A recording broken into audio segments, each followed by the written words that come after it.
하나님의 나라를 위하여. 예, 오늘 그 감사성찬의 도입부에 오늘 예배의 지향을 잠시 말씀을 드렸는데 그 말씀의 대로 우리가 인생에 대한 그런 어떤 여러 가지 그 어려움이나 의문들을 갖다 이렇게 제기하면서 많은 사람들이 사는 데 있어서 뭐가 최고지 뭐 이런 얘기들 많이 하지 않습니까? 네, 그 뭐 주로 뭐라고 그러죠? 네? 사는데 뭐가 최고야? 네, 뭐 이런 얘기 하잖아요. 네. 네. 건강. 네, 건강 얘기 많이 하죠. 네. 건강이 최고야. 뭐, 건강해야지 뭐 일도 하고 뭐 어쩌고 저쩌고 얘기를 합니다. 예.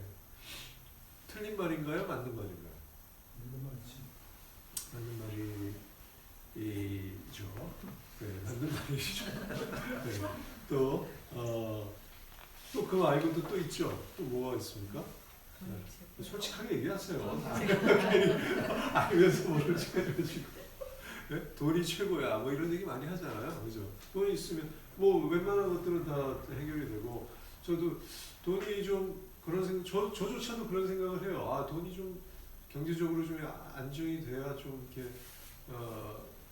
좀 안정적인 그런 그 생활이 좀 될 텐데, 뭔가 더 하나님 나라를 위해서 더 구체적으로 더 적극적으로 뭔가 일도 좀 하고 그럴 텐데 그게 좀 보장이 잘 안 되니까 좀 힘들긴 하다. 뭐 이런 생각이 들죠. 네, 맞습니다. 네, 틀린 말은 아니에요. 그 어떤 사고죠, 그런 거를? 그런 사고를 실용적인 사고라고 얘기하죠. 실용적인 사고. 근데 예수님은 오늘 그 어린 아이를 그 가까이 이렇게 그 제자들이 어린 아이들 뭐 보통 그런 거죠. 애들은 가라 뭐 이런 분위기였던 거죠. 그런데 아이를 그렇게 하지 말라고 화를 내셨다고 그랬어요. 네, 화를 내셨다. 예수님의 마음이 어디 있는지 아시겠죠? 화를 내셨다고 하고 아이를 갖다 품으시면서 나는 분명히 말한다. 누구든지 어린이와 같이 순진한 마음으로 하느님 나라를 받아들이지 않으면 결코 거기에 들어가지 못할 것이다. 라고 얘기를 하시죠.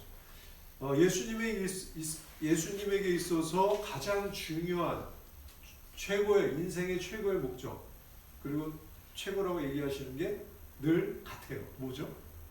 하느님 나라. 하느님. 예수님의 주제는 늘 하느님 나라. 처음부터 끝까지 다 하느님 나라. 그게 다예요. 그거를 어떻게 우리 삶에 적용하고 어떻게 살아가고 어떻게 그걸 현실화시키고 이런 거에 대해서 얘기를 하시고 그거를 어떻게 증거하시는가 어떻게 증거하셨는가 이게 이제 다른 것이죠. 자, 여러분들에게 말씀드렸던 처음에 우리에게 세상적인 그 최고라고 얘기했던 그런 것들을 저는 이제 그 유물론적 실용주의라고 얘기합니다. 제 스스로가. 뭐 누가 얘기하는 건 아니에요. 근데 뭐 그런 뭐 이론이 있는 것도 아니고, 근데 유물론적 실용주의, 어떤 물질적인 거에 우리가 바탕을 두고 건강도 마찬가지죠. 돈도 마찬가지입니다. 그런 것들을 바탕에 두고 우리가 실용적인 거를 거기에 기준해서 살아가는 거. 그런 거를 세상 사람들은 그렇게 살아가는 거를 뭐라고 그럽니까? 쉽게 얘기하면 그렇게 살아가는 사람들 현실적이다, 똑똑하다, 뭐 이렇게 얘기하죠. 또 그렇게 해서 잘 또 인생길을 갖다가 그렇게 편안하게 가면 지혜롭다, 뭐 이렇게도 얘기하기도 합니다. 근데 예수님은 하느님 나라예요. 예수님은 끝까지 하느님 나라. 이 차이가 나죠. 그래서 우리는 갈등이 있는 겁니다. 신앙을 살면서 내가 이게 유물론적 실용주의인가? 그런데 예수님이 실용적으로 우리가 실용성 있게 살지 말라는 말씀이 아니에요. 하나님 나라에 대한 얘기는. 그걸 우리가 또 오해를 하면은 굉장히 극단적인 또 그 수도생활 같은 그런 걸 또 이렇게 막 탐닉하기도 하고 또 신비주의에 빠지기도 하고 뭐 좀 그런 경향이 있을 수도 있어요. 이게 사실 밸런스인데 유물론적 실용주의 이런 것들이 과하게 되면 어떻게 되냐면 그 주의가 벌써 붙으면 그 탐욕이 되는 건데 그게 과하게 되면 이게 탐욕으로 가요. 예. 그렇게 되면 그거는 죄가 되고 한 사회가 만약 그렇게 물들면 그 사회가 망합니다. 그리고 개인도 그 멸망의 길에 들어서게 돼요. 특히 이제 가족 간의 분열이 생기게 되는 게 이제 바로 그런 것들인데 제 주위에도 이제 가족 간의 그 유산 문제 때문에 뭐 형제들끼리 한때는 참 좋았던 분위기가 완전히 뭐 그야말로 그냥 순식간에 박살이 나는 경우도 회복이 안 돼. 예. 그런 경우도 많이 보고 지금도 보고 그런 걸 지금 경험을 하고 있어요.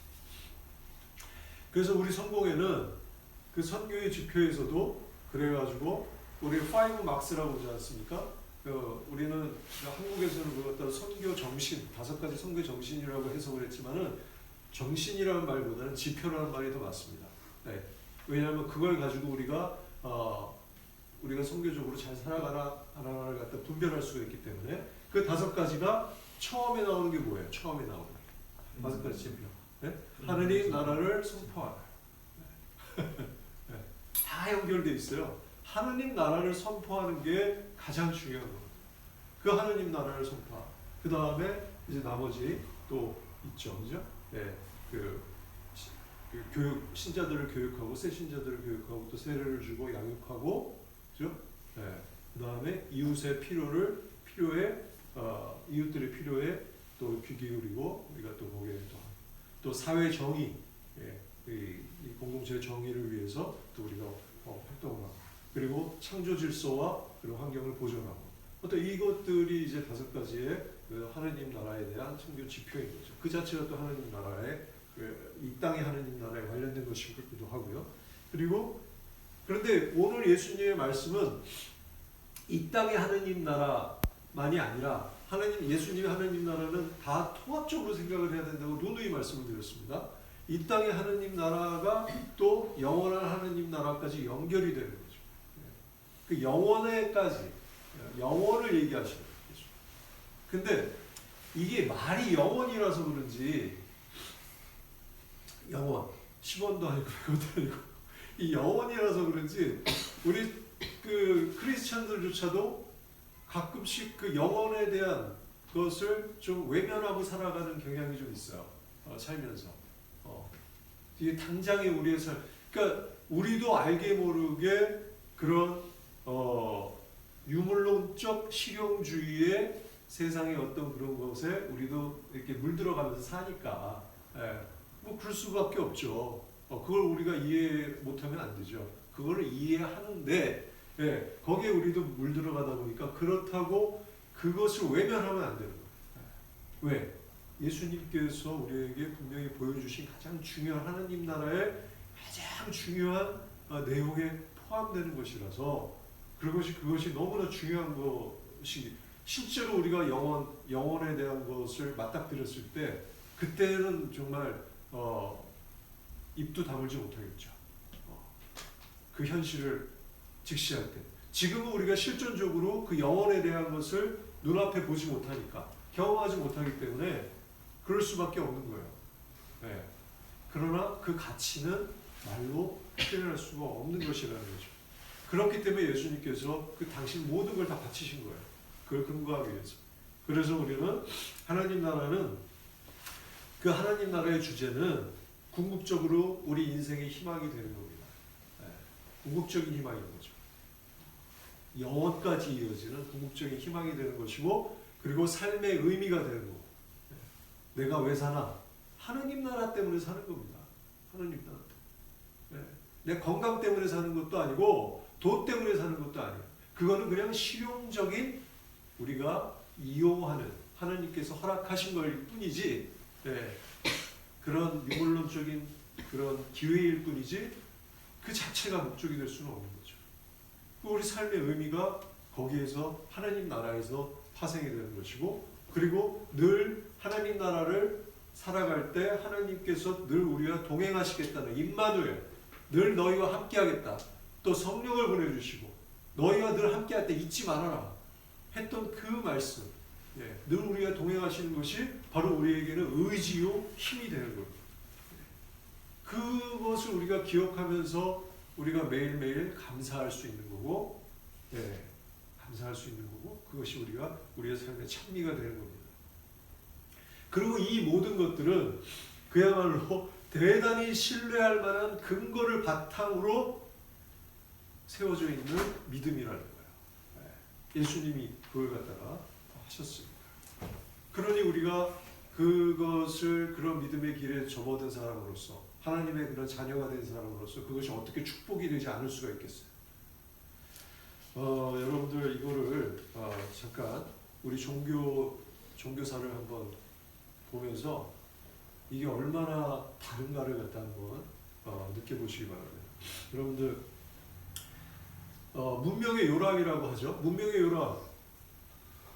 이 세상의 문명이 언제부터 시작됐다고 알고 계시죠?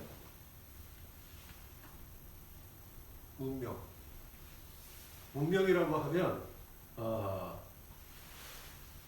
정주에서 살아야 되고요. 그리고 혹자는 뭐 청동기 얘기도 하지만 어쨌든 그런 문화도 있고, 그리고 서로 간의 교육도 있고, 그리고 문자도 있고, 예, 그런 상태를 갖다 이제 문명이라고 하는데, 문명의 시작이라고 하는데, 그 문명이 언제부터 시작이 됐죠? 인류 역사에서? 만년 안 돼요. 만년 안 됩니다.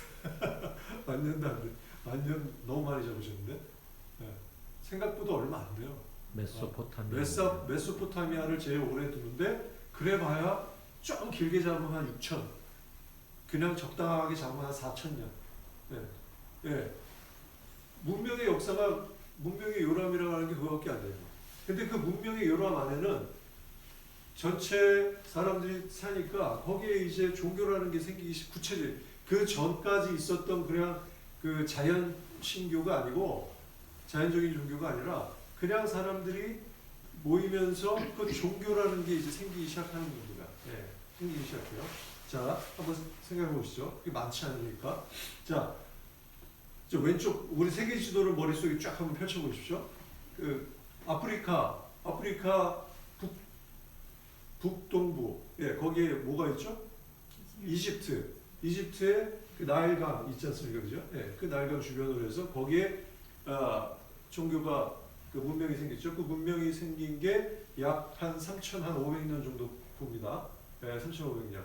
그때 파라오 있었어요, 그죠? 파라오는 뭐죠? 인간인데 신이다 이거예요. 예, 그러면서 이제 여러 가지 뭐 이시스니 뭐 호메로스 많이 나오지 않습니까? 그런 신들.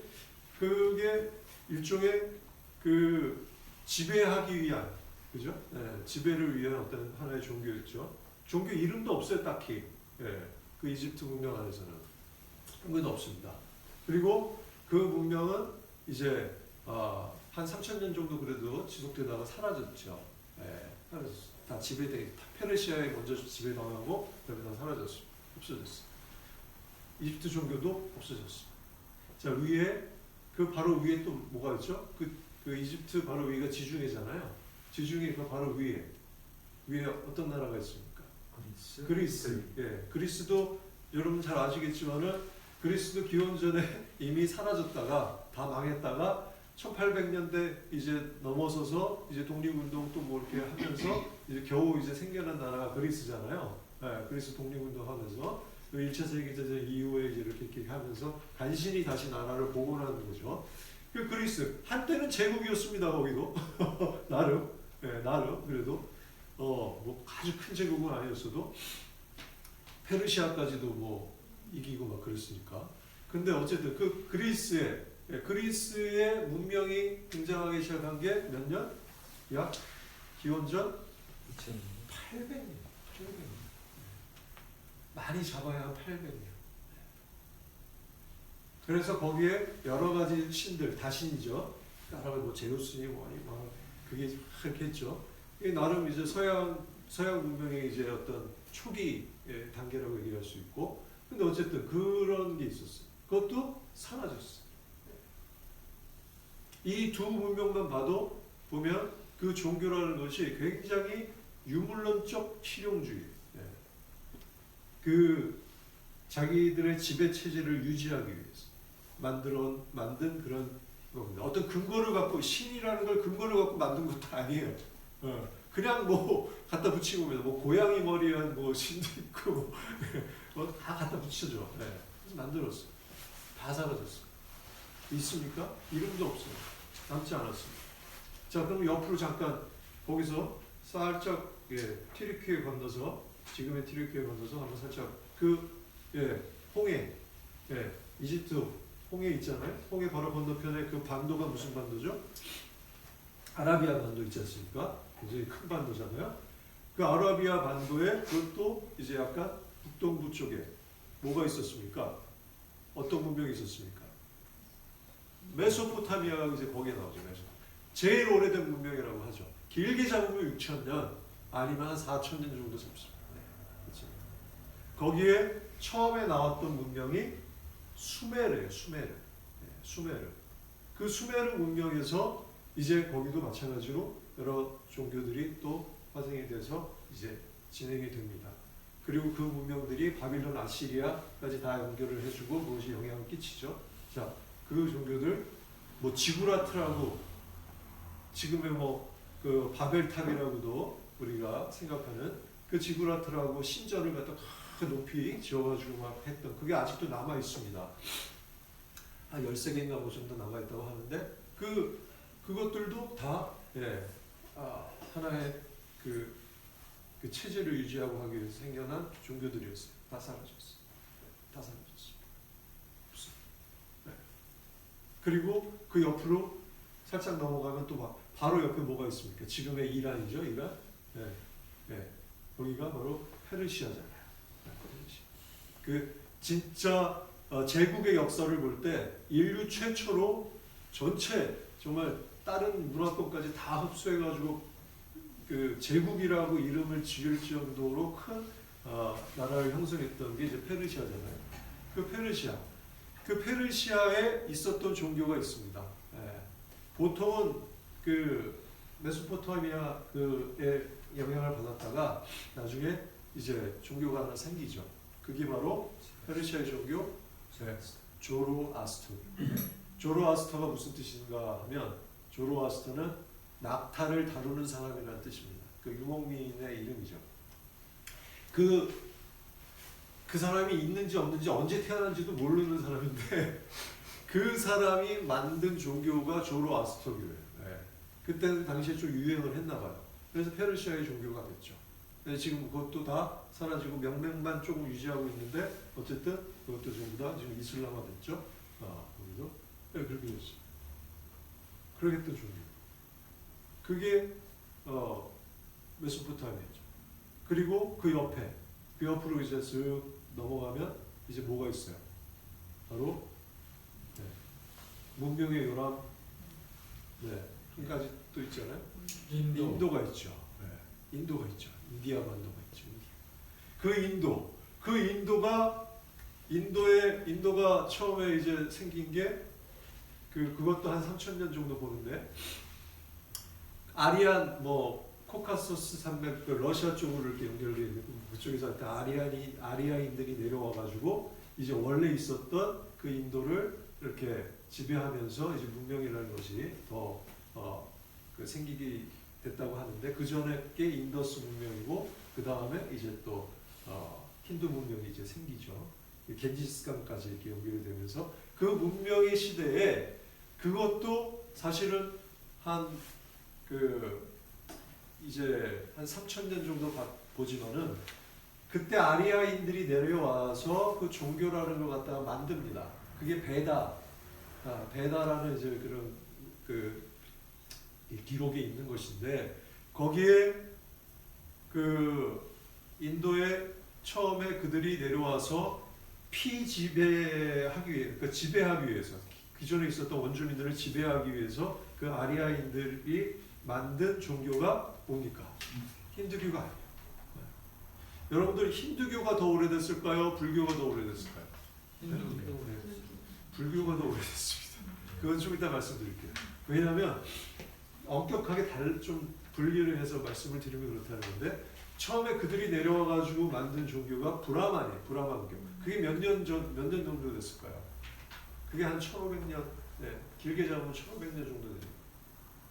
브라만교가 한마디로 얘기하면 브라만이 최고다. 브라만, 그 사제 계급인데 브라만이 최고다 하는 그런 이제 계급. 그 밑에 뭐 크샨트라 뭐 있는 거죠. 그래서 계급을 만들었어요. 그 계급을 만들어서 너희들도 잘 살면, 우리 말 듣고 잘 살면 어떻게 된다? 나중에 돌고 돌다가 너희도 브라만 될 수 있어. 이게 이제 브라만교인 거예요. 그러니까 벌써 느낌이 탁 오죠? 왜 속했어요, 그 종교는? 지배하기 위해서 있었던 겁니다. 예. 그 체제를 공고히 하기 위해서. 그렇게 만든 거예요. 그게 이제, 있었다가, 그랬다가 이게 너무 심해. 이게 좀 말도 안 돼. 그래서 나온 게 기원전 한 600년, 500년경에 나온 게 뭐죠? 그게 불교예요. 네. 고타마 시달타. 네. 그분이 야 너무 심하다 그거. 그건 아니지. 네. 그러면서 사람들에게 너희들이 인생의 고통을 갖다가 해탈할 수 있어. 그런 거하고 상관없이, 그런 개혁하고 상관없이, 뭐 남녀노소 상관없이 다 열반 네. 해탈할 수 있어. 라고 이제 한 게 이제 불교가 등장한 거잖아요. 그게 5, 600년밖에 안 되는 겁니다. 그리고 나서 그 다음에 중국은 얘기할 게 없어요. 왜냐면 중국은 뭐 그런 종교가 애초에 있지도 않았고 나중에 이제 뭐 불교가 이렇게 전파되고 막 이 과정이기 때문에 그러면서 이제 불교화되는 그런 과정도 있었고 나중에 뭐 유교는 사실 뭐 어쨌든 그래서 거기는 뭐 얘기할 거 없고 여기까지 이렇게 보자면 종교의 우리 인류 역사에 한 6,000년, 4,000년 이후에 들어왔던 종교들의 역사입니다. 그 불교까지인 거죠, 사실은. 그리고 나서 불교 때문에 이제 신자들 다 뺏기고 위기감을 느껴서 만들어진 게 그게 힌두교예요. 힌두교. 네. 그동안 너무 복잡했지, 너무 힘들었지 하면서 이렇게 그리고 말도 안 되는 거 뭐 소를 신이라고 그러고 막 그랬 코끼리 신이라고 그러고 그랬던 거를 좀 이제 인격화시킨 거죠. 이렇게 네. 그 그리스 신화처럼 그렇게 막 인격화시키고 그게 이제 힌두교. 그 다음에 뭐 자인화교도 있고 뭐도 있고 막 있는데 그런 것들까지 얘기할 건 아니고 그런 종교들이 지금 대부분 사라졌죠. 네. 거기 그들이 추구했던 종교는 유물론적 실용주의에 입각한 종교였어요. 지배하기 위해서. 또 이제 어떤 그걸 유지하기 위해서 했던 이제 그런 신들이 많았던 거죠. 예수님은 이제까지 인류 역사에서 있었던 종교와는 완전히 다른 내용이었습니다. 네, 완전히 다른 내용이었어요. 하느님 나라에 대한 그 영원에 대한 것을 분명히 그 하느님 나라에 대한 것을 분명히 실제함을 네, 하느님이 실제하시고 그리고 그 하느님이 우리와 함께 동행하시고 그 이 땅에 그런 정말 공동체의 이 사회의 정의를 위해서 또 인권을 위해서 이런 것들이 모두 다 우리의 지금의 표현으로 하면 그런 것이죠. 그런 것들이 하느님 나라의 이 땅이 하느님 나라이고 그리고 그것이 하느님 원하는 진정한 제사이고 그리고 이게 이 세상에서 끝나는 것이 아니고 영원히 있다는 것을 우리에게 얘기를 하신 겁니다. 그 아이를 앞에 두고 네? 이 아이처럼 너희처럼 지금 계산하고 그리고 뭐 두드려보고 이것이 나에게 실용적일까? 이 사람을 내가 믿는 게 나의 이익이 어떻게 될까? 뭐 또 자기의 어떤 고정관념이나 선입견들도 있었겠죠. 그런 것들로 인해서 하는 게 아니고 이 아이처럼 그냥 눈에 보이는 그 예수님이 하시는 일 그것을 보고 그대로 예수님의 말씀을 믿고 그 안에 이렇게 예수님 품 안에 안겼던 그 아이처럼 그렇게 순진하게 하느님 나라를 받아들여야 한다라는 거예요. 네. 그 말씀을 하시는 거예요. 너무 답답해 하시는 거예요. 이게 두 번째 그 순환이 보였습니다. 예수님은 예수님 기껏해야 3년 공생을 하시고 십자가에 못 박혀 죽으셨죠. 예수님은 답답하신 거예요. 이제 얼마 안 남았어. 당신이 알아.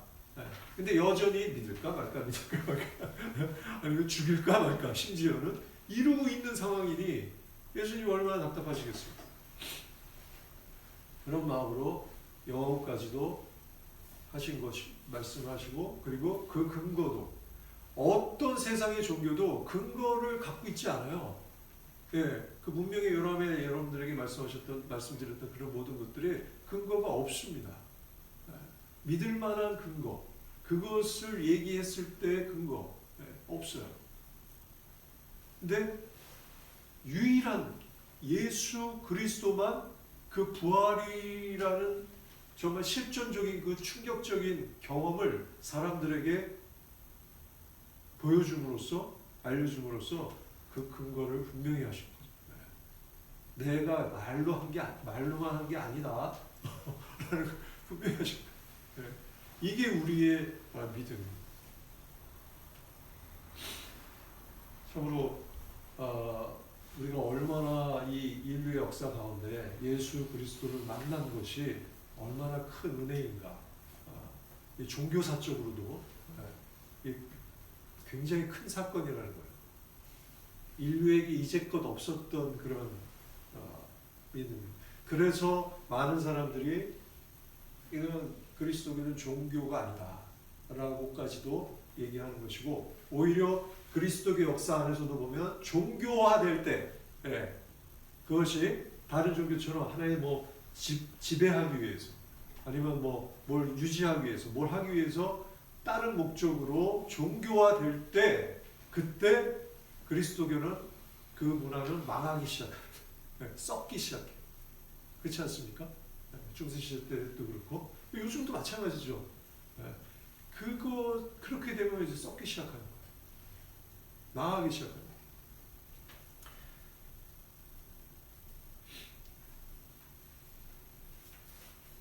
우리의 삶 가운데 정말 예수님이 들어오셨고 예수님을 만난 일이라는 것은 만난 이 사건은 너무나 이건 말로 표현할 수 없는 그런 은혜라는 것을, 그 축복이라는 것을 우리 스스로 여러분들 모두 느끼시기 바랍니다.